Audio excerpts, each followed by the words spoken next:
इस समय डिप्रेशन जैसी समस्याएं जो हर घर में अपना एक विकराल रूप ले रही हैं, क्यों ले रही हैं? क्या कारण है?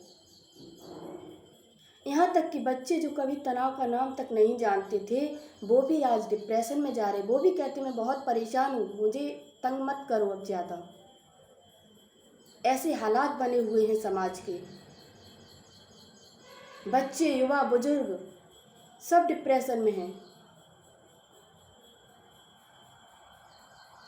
कारण क्या है?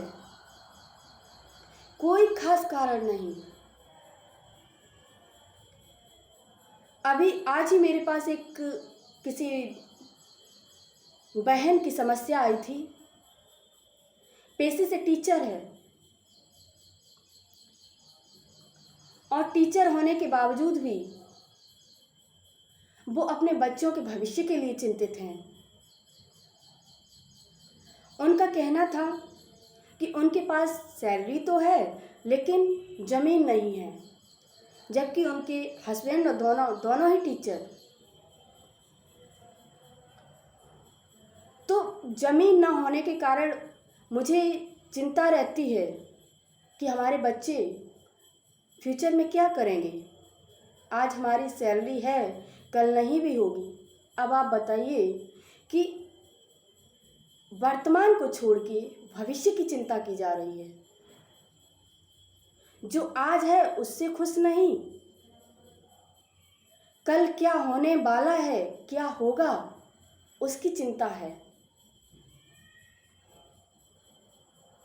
सब कुछ है लेकिन फिर भी चिंता है, बच्चों का भविष्य क्या होगा।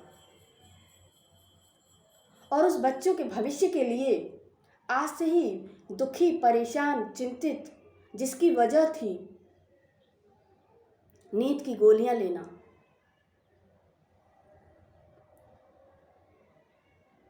तो जो इस तरीके की चिंता है उनके लिए हम एक घरेलू जो पारिवारिक घटना है उससे अवगत कराएंगे कि एक बार ऐसे ही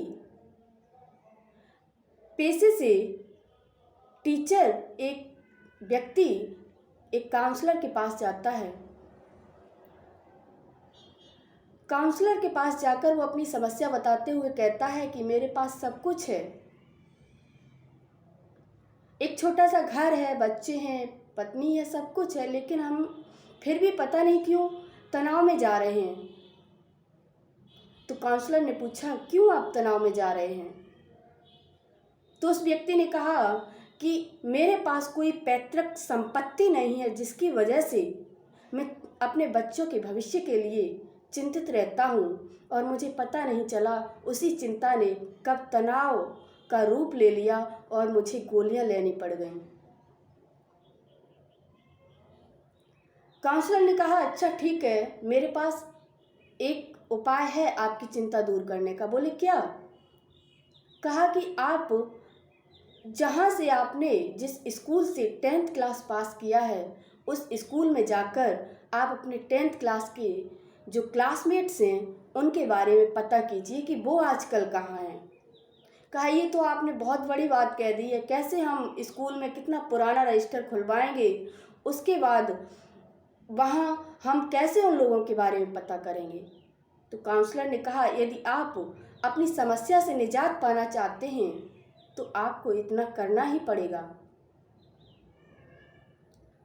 उस व्यक्ति ने सोचा ठीक है, देखते हैं। जाता है उसी स्कूल में जहाँ से 10th क्वालिफाई किया था, वहाँ जाके रजिस्टर खुलवाए जाते हैं और रजिस्टर में जो क्लासमेट्स थे उनके बारे में पता करने के लिए उसको पूरा 2 मंथ स्पेंड करना पड़ता है। 2 महीने में वो उनके बारे में जब पता करता है तो रिजल्ट क्या उसके सामने होता है कि उसके साथ में 50 स्टूडेंट्स थे, जिनमें से जो 10 स्टूडेंट्स थे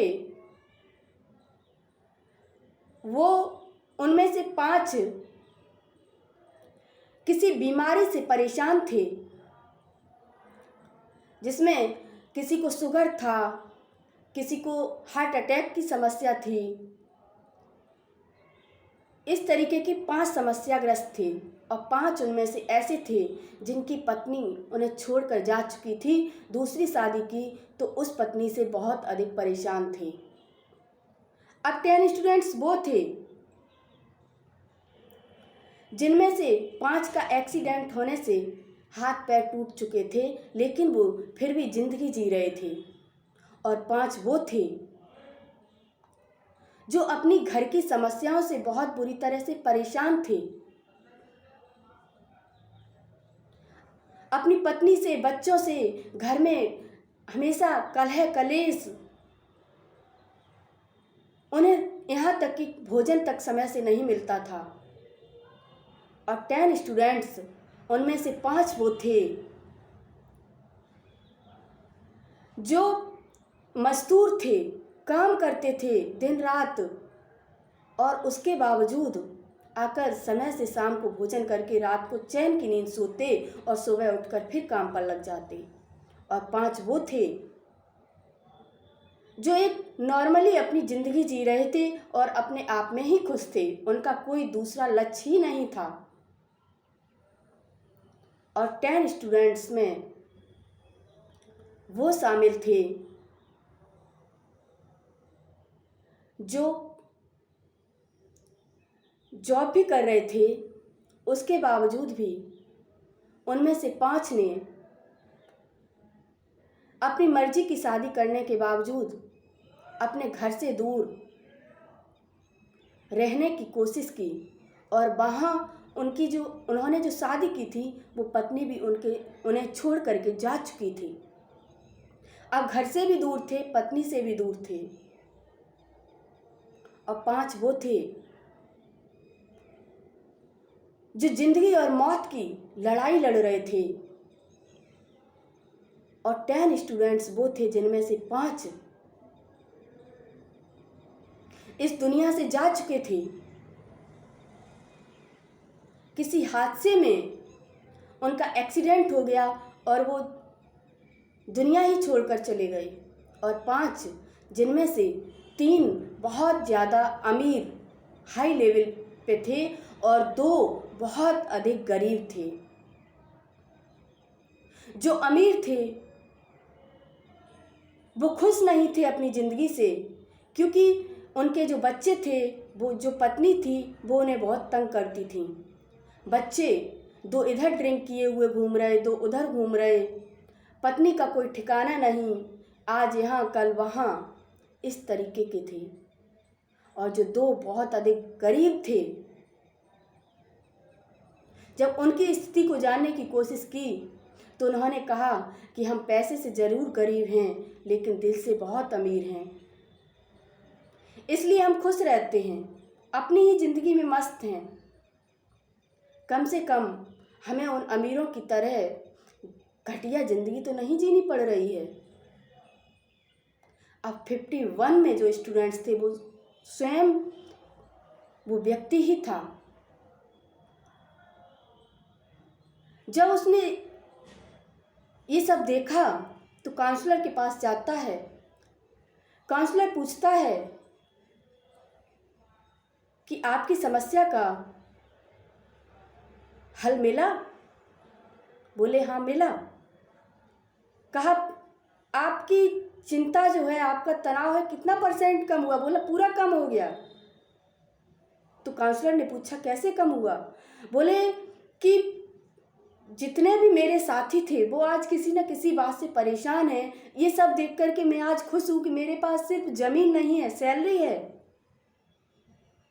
बच्चे अच्छे हैं, स्वस्थ हैं, मेरी पत्नी अच्छी है, मेरा साथ दे रही है, मेरे पास एक रहने के लिए छोटा सा मकान भी है, फिर मैं दुखी क्यों? अरे बच्चों का भविष्य, बच्चों की किस्मत में जो होगा वो मिलेगा। हम कितना भी परेशान हों, अगर मान लीजिए हमने कमा के रख भी दिया आज बच्चों के लिए, तो कल बच्चे उसे उड़ा करके दुखी होंगे। और यदि वो मेहनत करके अपनी दम पर कमाएंगे तो उसके लिए वो उसकी कीमत भी समझेंगे। इसलिए अब आज से मैं खुश हूँ, मुझे आज के बाद कोई चिंता, कोई भय, कोई तनाव नहीं होगा। तो ये घटना हमें यही सिखाती है कि हम जो भविष्य के लिए आज से चिंतित होकर के, परेशान होकर के, जिनका कोई मतलब नहीं है, हम अपना जीवन बर्बाद करने पर तुल जाते हैं। जबकि भविष्य क्या है? भविष्य वही होगा जो विधाता ने लिखा होगा।